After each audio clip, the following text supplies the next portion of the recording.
দেশে এবং বিদেশে বিভিন্ন ষড়যন্ত্র অব্যাহত রয়েছে। আমাদের ফেসিবাদ বিরোধী যে রাজনৈতিক দলগুলো রয়েছে, এই ফেসিবাদ বিরোধী রাজনৈতিক দল মত সবাইকে ঐক্যবদ্ধভাবে পরবর্তী বাংলাদেশ বিনির্মাণে আমাদের একসাথে কাজ করতে হবে। আমরা যে সংস্কার চাচ্ছি, এই সংস্কার নির্দিষ্ট কোনো দলের পক্ষেও নয়, নির্দিষ্ট কোনো দলের বিপক্ষেও নয়, বরং এই সংস্কারগুলো হচ্ছে বাংলাদেশের পক্ষে, জনগণের পক্ষে।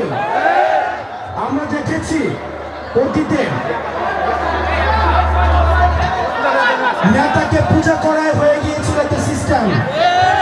আমরা চাই আমাদের পরবর্তী বাংলাদেশ কোন নেতা নির্ভর হবে না, পরবর্তী বাংলাদেশ হবে নীতি নির্ভর একটা বাংলাদেশ। এবং এই বাংলাদেশ নির্মাণে অবশ্যই আমাদের সবাইকে একসাথে তরুণ প্রজন্মকে ঐক্যবদ্ধ করতে হবে। কোন গোলামিকে প্রশ্রয় দেওয়া যাবে না। নেতা ভুল করতে পারে না, এই কথা সঠিক নয়। নেতা ভুলের ঊর্ধ্বে নয়, দল ভুলের ঊর্ধ্বে নয়।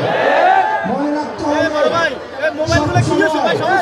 আমাদের রাষ্ট্রই হচ্ছে প্রধান, এবং রাষ্ট্রের জন্য মনে রাখতে হবে নেতা নির্ভর দেশ নয়, আমাদেরকে নীতি নির্ভর দেশ পরিচালনা করতে হবে। সেজন্য আমাদের সবাইকে, পুলিশের মহিলা রয়েছেন, এখানে ডাক্তার, ইঞ্জিনিয়ার, এখানে বিভিন্ন শ্রেণী পেশার মানুষ রয়েছেন, যুবশক্তি, কৃষক, তরুণ প্রজন্মের মানুষ রয়েছেন, আলেম ওলামা রয়েছেন, শ্রমিক রয়েছেন, নারী রয়েছেন, ড্রাইভার মহল রয়েছেন। আমাদেরকে সবাইকে একটা নীতিভিত্তিক রাষ্ট্র আমাদের দেশের জন্য, পরবর্তী প্রজন্মের জন্য আমাদের গড়ে তুলতে হবে। আপনারা ভালো থাকবেন, সুস্থ থাকবেন। 3 আগস্ট আপনাদের সাথে আমাদের দেখা হবে শহীদ মিনারে। আমরা জুলাই